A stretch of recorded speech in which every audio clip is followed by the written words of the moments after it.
hapon po sa lahat. Maayong hapon sa Bisaya, maupay nya kulob ha mga waray-waray, labi na ha mga burawanon.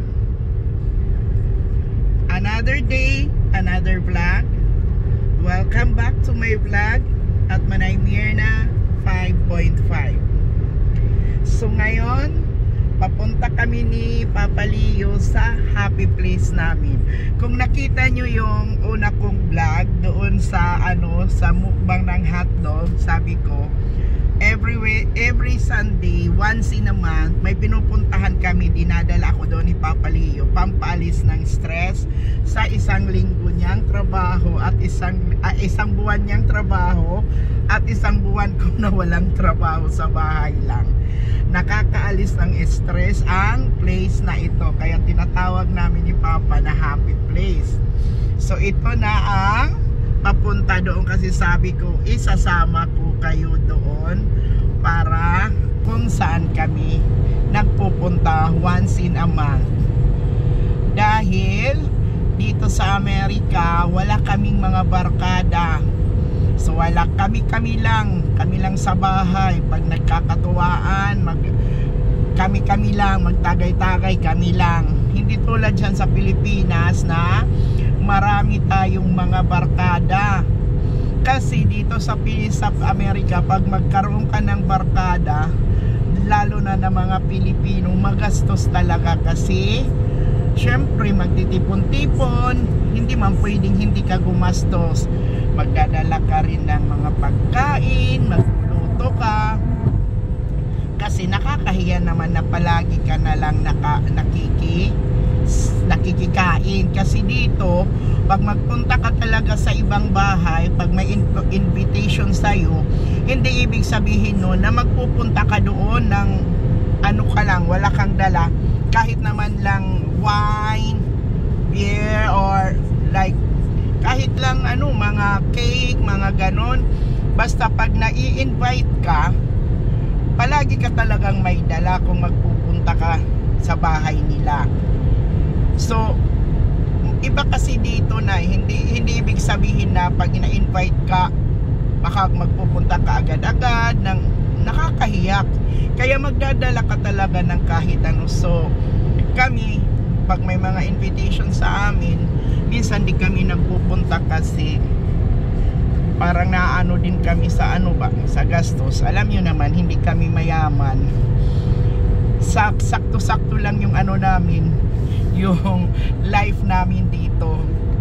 Kaya kami ni Papa Leo, once in a month, nagpupunta kami sa happy place namin na ito. Kasi nakakaalis ito ng parang may doktor sa loob ng na ito, parang hospital ang lugar na ito. Kasi kung masakit ang kamay mo, masakit ang paa mo, nawawala. Sakit ng ulo mo, nawawala. Ako nga, pag inuubo ako, pag andito ako sa loob ng lugar na ito na pinupuntahan namin, hindi ko alam bakit nawawala ang ubo ko. Pero pag pauwi na kami, dito na naman sa loob ng sasakyan, ubo na naman ako ng ubo. So ang lugar na ito, it's 2 hours, less or more than 2 hours yung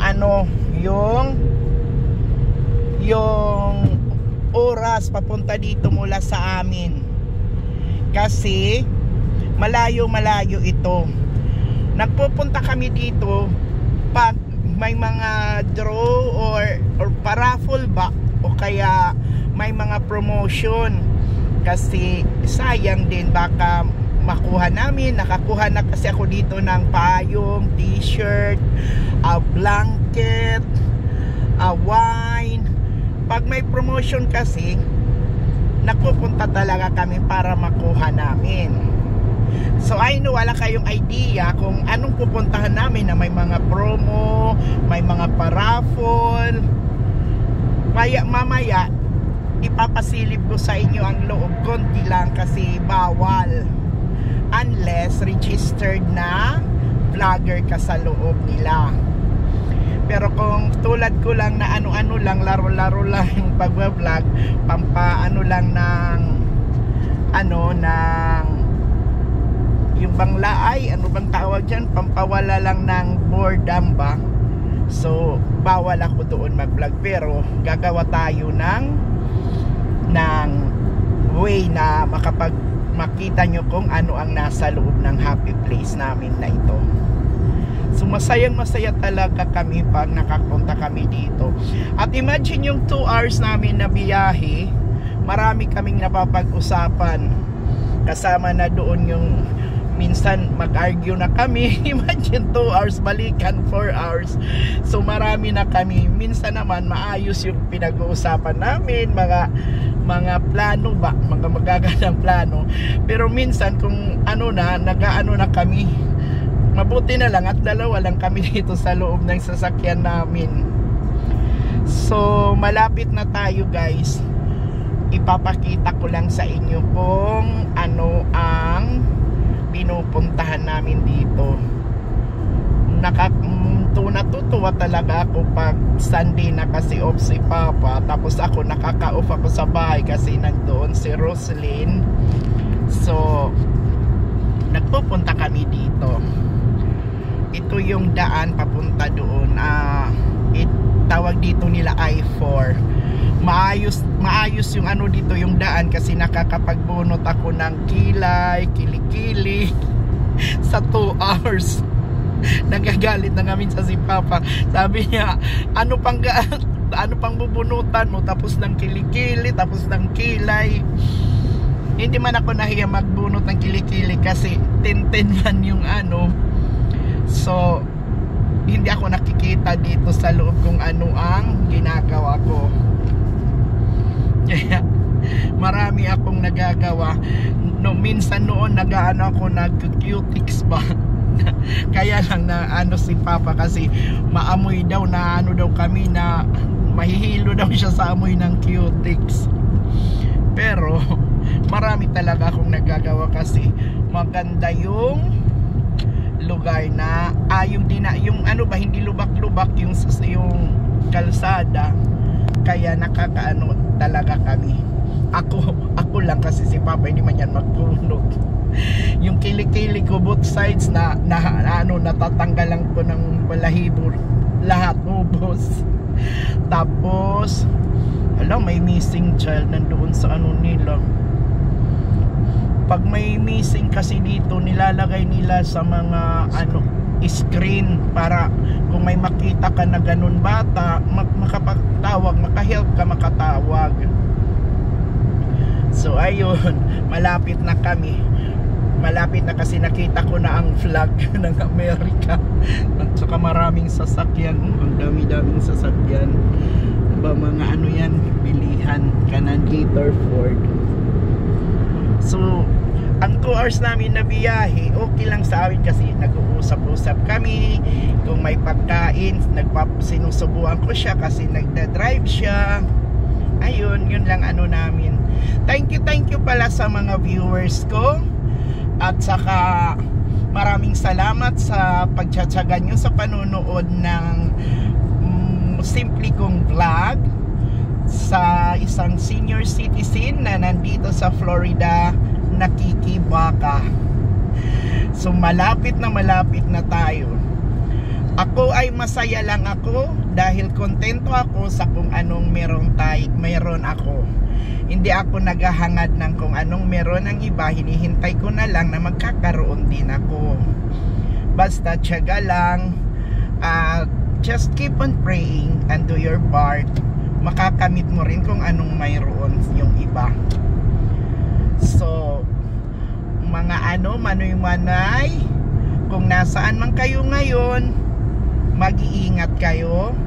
At kami ng aking pamilya ay palagi ring nag-iingat. Sana gabayan tayo palagi ni Lord, at sana palagi tayong maayos ang ating kalusugan. Maraming salamat uli sa ng vlog ko, ng panunood. Yung sa family ko, maraming salamat sa support.